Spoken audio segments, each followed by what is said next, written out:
Today's topic is midpoint theorem. This one, midpoint theorem. Suppose question in the exam is state and prove midpoint theorem. It means आपको midpoint theorem की statement भी learn करनी है. Sometimes the question is in this form: state and prove midpoint theorem. Then firstly you have to mention the statement of the theorem, and then you will go for proof of the theorem. And sometimes you are given statement, आपको statement दी होगी exam में, line segment joining the midpoints of two sides of a triangle is parallel to the third side and half of it. ऐसा लिखा होगा. Prove that line segment joining the midpoints of two sides of a triangle इस form में. तो जब इस form में लिखा होगा देन आपको खुद पहचानना है this is mid point theorem. Suppose question is state and prove mid point theorem. तो स्टेटमेंट क्या है? Line segment joining the mid points of two sides of a triangle is parallel to the third side and is half of it. देखिए we have a triangle ABC. D and E are the midpoints. D is the midpoint of AB. E is the midpoint of AC. DE is joined. Now statement क्या है? Prove that line segment joining the midpoints of two sides of a triangle. ये midpoints को join करने वाली line है. ये एक side, ये दूसरी side. This one is third side. Now line segment joining the midpoints of two sides. Two sides को join करने वाला line segment ये है. आपको prove करना है this line segment is parallel to the third side. Third side ये है triangle की BC. मतलब आपको prove करना है DE is parallel to BC and DE is half of BC. So जब भी आपको ये थ्योरम पूरी की पूरी आपको लिखनी है, फर्स्टली आपको इसकी स्टेटमेंट लिखनी है. Prove that line segment joining the mid points of two sides of a triangle is parallel to the third side and is half of it. उसके बाद आपको ये सब स्टार्ट करना है. अब गिवन क्या है यहाँ पे? We are given a triangle ABC. लिखा हमने a triangle ABC in which D and E are the midpoints of AB and AC respectively. D जो है वो AB का मिड पॉइंट, E AC का मिड पॉइंट. प्रूव क्या करना है? DE is parallel to BC, DE is half of BC. आपको ये प्रूव करना है. नाउ कंस्ट्रक्शन लेंगे हम. यहाँ पे कंस्ट्रक्शन क्या ले रहा हूँ? We are extending DE to some another point. मैं DE को किसी और पॉइंट तक एक्सटेंड कर रहा हूँ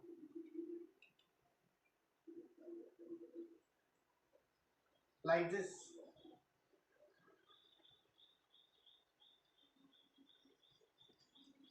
Produce DE to F such that DE equal to EF. इस तरीके से इसको प्रोड्यूस किया.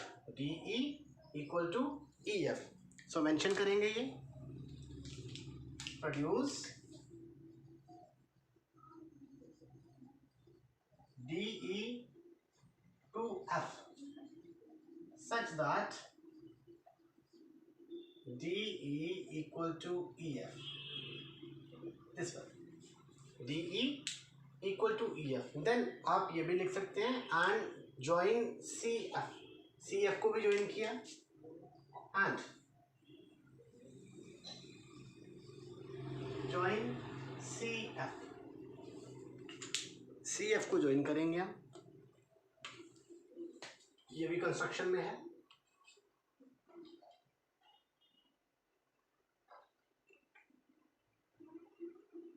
This one. Okay. Construction part is complete now. Now we will prove DE parallel to BC. Proof. Firstly, we consider these two triangles. This one is ADE. This one is CFE. इन दोनों triangles को अगर मैं congruent करूं इन दोनों triangles पे, अब कैसे congruent होंगे? E is the midpoint of AC. Mention in the question. E is the midpoint of AC. अगर E AC का midpoint है, it means AE equal to AC. दोनों पार्ट्स इक्वल होंगे. So AE equal to EC. Reason क्या है? Because E is the midpoint of AC. एक part ये हो जाएगा. Then these two angles. Let these angles be angle 1, angle 2, angle 1, angle 2. Video में अगर ये क्लियर नहीं नजर आता तो जब बोलते हैं तब आपको मेंशन नोट कर लेना चाहिए. ये this one is angle 1, this one is angle 2. These two angles are. अब क्रॉस बन रहा है जब क्रॉस बनता है these are vertically opposite angles, so vertically opposite angles are also equal, angle 1 is equal to angle 2, two parts हमारे पास equal हो गए।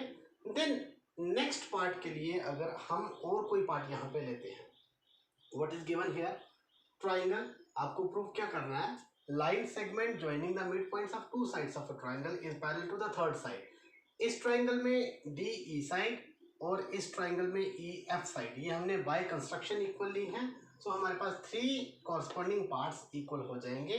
We can say these two triangles are congruent. उसके बाद का बाद में देखते हैं,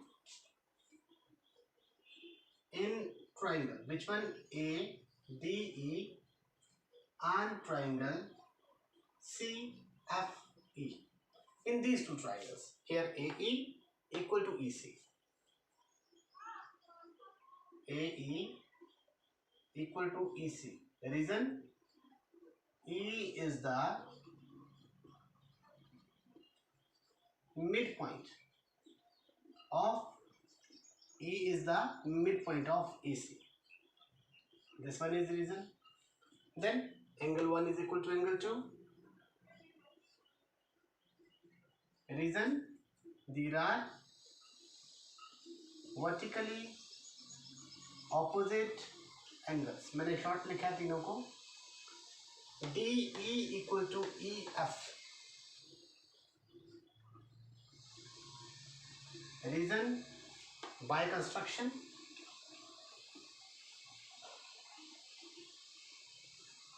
therefore triangle ADE is congruent to triangle CFE by, जिस पर इस साइड एंगल, साइड दोनों साइड्स के बीच का angle, by SAS congruency. These two triangles are congruent. When these two triangles are congruent, now you can see angle 1 and angle 2 are equal. Angle 1 के सामने AD, angle 2 के सामने this one CF.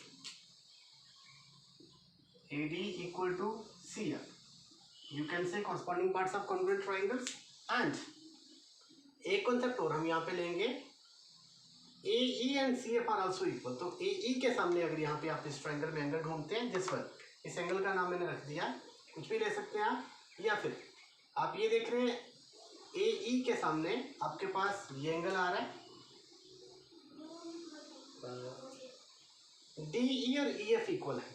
DE के सामने आप ये angle ले रहे हैं, DE के सामने, और EF के सामने दिस वन। DE के सामने इस एंगल का नाम रख दिया एंगल 3, एंड EF के सामने जो एंगल है इसका नाम रख दिया angle 4, and angle 3 is equal to angle 4. These are corresponding parts of congruent triangles. 3 और 4 भी इक्वल हो गए। अब आप यहाँ से देख सकते हैं, this one is Z shape, ये देख रहे हैं Z बन रहा है। अगर ये Z बन रहा है, then these two angles are also equal. अभी हमने प्रूव किया angle 3 is equal to angle 4, but Z में जो एंगल्स बनते हैं these are alternate interior angles. अगर दो लाइंस पैरेलल हों, alternate interior angles are equal. But if alternate interior angles are equal, then you can say lines are parallel. Here we have alternate interior angles equal. Since angle 3 and angle 4 are alternate interior angles, these are alternate interior angles, therefore these two lines AB and CF are parallel, therefore AB is parallel to CF. एक चीज यहाँ से आ गई, अगर AB CF के parallel है तो AB का हाफ करता हूँ मैं, ये AB का कुछ पार्ट, AB का कुछ पार्ट मीन्स ये था A से B, अगर ये पूरा पैरेलल है तो इसका मैं पोर्शन लेता हूँ BD, BD भी CF के पैरेलल होगा, BD should be parallel to CF। एक कॉन्सेप्ट हमने यहाँ से सीख के रखा कि BD is parallel to CF।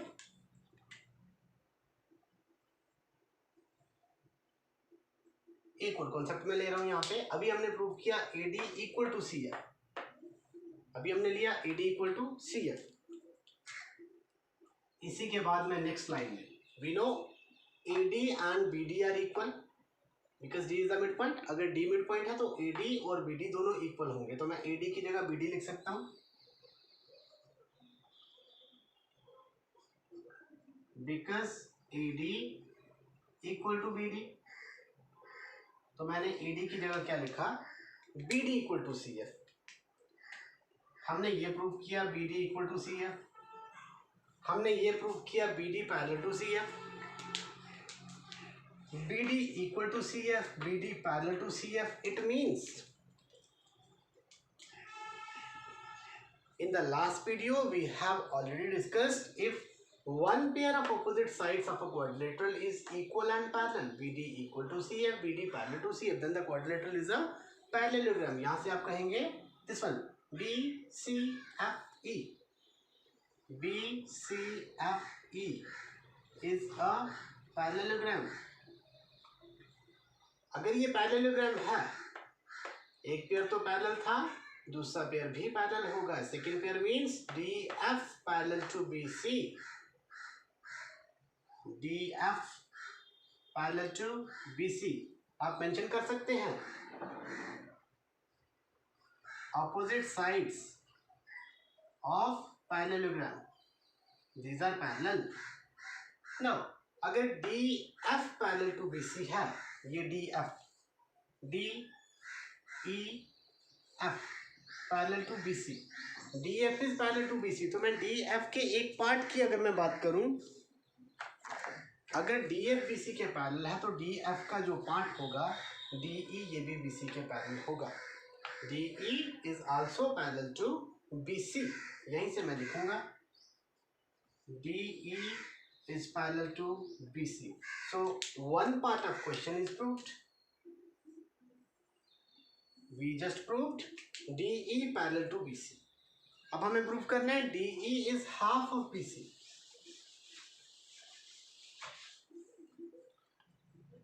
See BCFD. This one is a BCFD. This one is a parallelogram. अगर ये पैरेललोग्राम है तो अपोजिट साइड्स इक्वल भी होनी चाहिए, that is DF equal to BC। मैं लिखूंगा since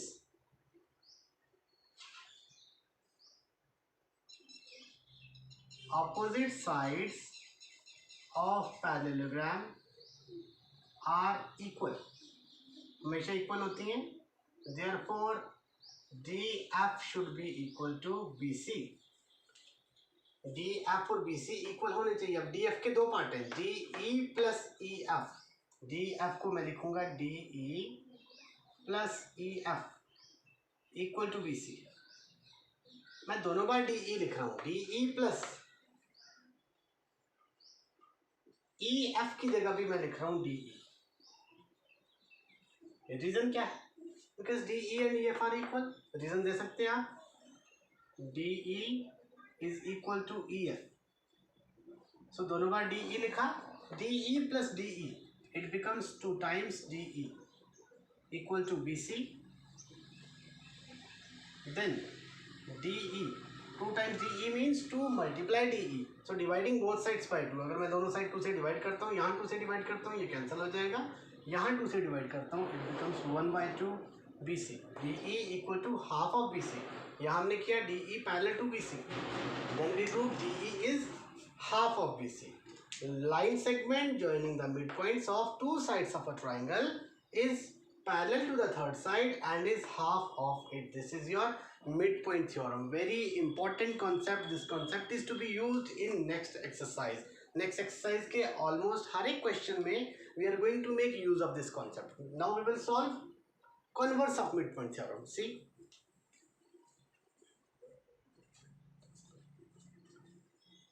Now what happens in converse of theorem, जो यहाँ पे गिवन है वो वहाँ हमें ऑलमोस्ट प्रूव करना होता है, और जो यहाँ प्रूव करना होता है वो ऑलमोस्ट कन्वर्स में गिवन होगा। कन्वर्स के लिए फर्स्टली चलिए इसको पूरा रिमूव कर देते हैं,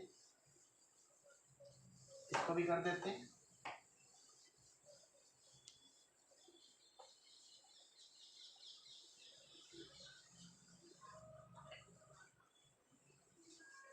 इनको मैं इरेज नहीं कर रहा because we are going to find the difference between mid point theorem and its converse.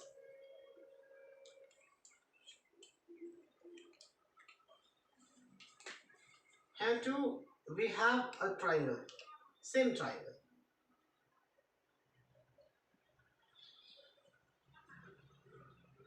This one,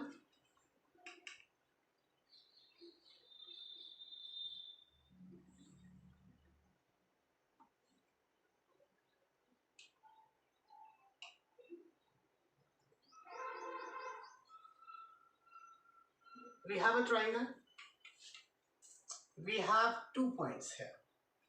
अभी मैंने मिड पॉइंट वर्ड यूज नहीं किया. We have 2 points. Now what's the statement of theorem? मैं लिखूंगा यहाँ पे converse of midpoint theorem. वहां क्या था? Line segment joining the midpoints of two sides. Means if we have triangle ABC, वहां हमारे पास D और E क्या थे? Midpoints of two sides. But here यहाँ पे हमें midpoints नहीं है. यहाँ पे क्या है? Line drawn through the midpoint of one side. If a line is drawn through the midpoint of one side, मतलब एक साइड का midpoint, it means D is the midpoint. Parallel to the second side, इस line के parallel ये भी given है. क्या given है? ट्राइंगल ABC गिवन है. D is the midpoint, this is given, and DE parallel to BC, this is given. You can say line or line segment. A line segment drawn through the midpoint of one side of a triangle parallel to the second side. Midpoint of one side means D is the midpoint. Parallel to the second side means D is parallel to BC. आपको prove करना है line segment bisects the third side. मतलब ये जो line segment है DE, ये AC को bisect कर रहा है. AC को बाइसेक्ट करने का मतलब हुआ कि AC के ये दोनों पार्ट्स आपको इक्वल प्रूव करने हैं. अब इक्वल प्रूव करने का मतलब हुआ आपको प्रूव करना है E is the mid point of AC. यही प्रूव करना है. Now what is given? A triangle ABC in which triangle में क्या है? D is the mid point. सिर्फ D मिड पॉइंट है, E is not the midpoint. हमें comparison करना है, साथ साथ हम कंपैरिजन कर रहे हैं. What is difference between midpoint theorem and its converse? Okay, triangle in which D is the midpoint of AB and DE is parallel to BC. Where? Now DE is parallel to BC, ये भी given. अब E क्या है? You can say E is any point on AC or E lies on AC. मैंने ये लिख दिया E lies on AC. अब प्रूफ क्या करना है? यहाँ आपको प्रूफ करना था DE is parallel to BC, DE half of BC, but यहाँ आपको पैरेलल तो गिवन है. आपको प्रूफ करना है E is the midpoint of AC.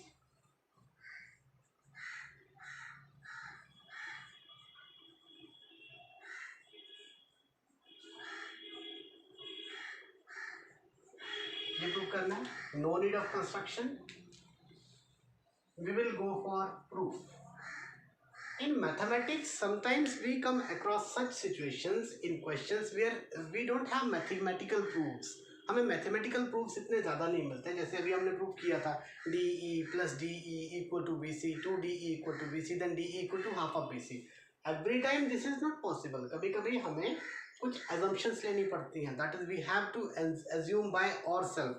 And then जैसे यहाँ हमें प्रूफ करना है E is the midpoint of AC. हम सपोज कर लेंगे E is not the midpoint of AC. We have to prove E is the midpoint of AC. We will suppose E is not the midpoint of AC. अब जब मैं suppose करूंगा E is not the midpoint of AC, तो मुझे AC का midpoint कोई और suppose करना पड़ेगा. जब कोई और सपोज करूंगा, एट द एंड में प्रूव कर दूंगा कि जो मैंने सपोज किया था that is not the midpoint of AC. तो जो मैंने सपोज किया था वो नहीं है मिडपॉइंट, तो इट मीन्स यही मिडपॉइंट है. So this is the way how we can prove E is the midpoint of AC. See, suppose E is not the mid point of AC, ये हमने सपोज किया E is not the midpoint of AC and we further suppose that मैं एक और point consider कर लूंगा F is the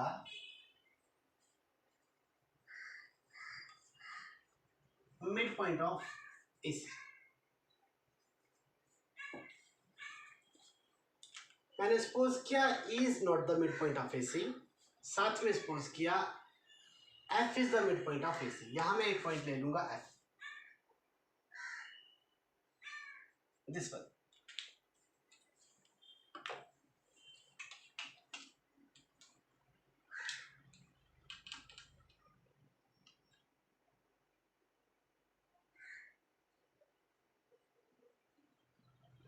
We just suppose that F is the midpoint of AC. अगर F midpoint of AC है, at the end हमने क्या prove करना है? F is not the midpoint of AC. अगर F midpoint नहीं होगा तो it means E भी midpoint होगा. तो देखिए कैसा होगा. We just discussed midpoint theorem. What was midpoint theorem? Line segment joining the midpoints of two sides of a triangle. अभी हमने प्रूव किया line segment joining the midpoints of two sides of a triangle is parallel to the third side. तो अगर this is given, D is the midpoint, and we supposed F is also the midpoint. हमने अभी suppose किया. It means if D is the midpoint, if F is the midpoint, then we can use midpoint theorem. Midpoint theorem क्या थी? Line segment joining the midpoints of two sides of a triangle is parallel to the third side. अब midpoints को join करने वाली line segment कौन सा है यहाँ पे? DF. It means DF is parallel to DC. ऐसा होना चाहिए by midpoint theorem. लिखेंगे यही. Therefore, by midpoint theorem क्या होगा? midpoint theorem से DF is parallel to BC. हमें हाफ का कॉन्सेप्ट यहाँ यूज करने की जरूरत नहीं है क्योंकि वो हमें प्रूव नहीं करना है. तो दैट्स वाई मैंने सिर्फ इतना कहा if D is the midpoint, if F is the midpoint, then by midpoint theorem DF is parallel to BC. But what is given? We are given D is parallel to BC, but DE is parallel to BC. This is given. Now, is it possible? DF is parallel to BC, DE is parallel to BC, मतलब DF भी BC के parallel, DE भी BC के parallel. अगर ये दोनों DF and DE both are parallel to BC, हमने ये concept बार बार use किया. 1, 2, 3. Suppose we had three different lines. Suppose L, M, N. अगर मैं कहता हूँ L is parallel to M, M is parallel to N, then L is parallel to N. First line second के parallel, second line third के parallel. Then we can say first line is parallel to third side. Same should be the case here. First line second के parallel, second third के parallel. It means first and third should be parallel. D, F और DE parallel होने चाहिए. But parallel lines में कभी भी कुछ common नहीं होता. अगर कुछ common हो जाए तो वो तो intersecting lines हो जाती हैं. इन दोनों lines के बीच D common है. It means ये तो parallel हो नहीं सकती. यहाँ से firstly हम ऐसा करेंगे. DF is parallel to BC, DE is parallel to BC. It means DE is parallel to DF. First line second के parallel, second line third के parallel. It means first line and third line are also parallel. ये भी parallel हो गई. But ये दो parallel नहीं हो सकती. DE and DF ये parallel नहीं हो सकती because they have one common point. Common point means these lines are intersecting. But parallel lines तो कभी intersect करती नहीं है. इसका मतलब ये पैरेलल नहीं हो सकती, which is not possible as these are intersecting lines. These are intersecting lines. अब intersecting lines तो कभी पैरेलल हो नहीं सकती. लेकिन हमने इनको पैरेलल प्रूव कर दिया। क्यों प्रूव कर दिया? क्योंकि हमने सपोज किया था f is the mid point of AC। It means जो हमने सपोज किया वो तो गलत सपोज हो गया। इट मीन्स और सपोजिशन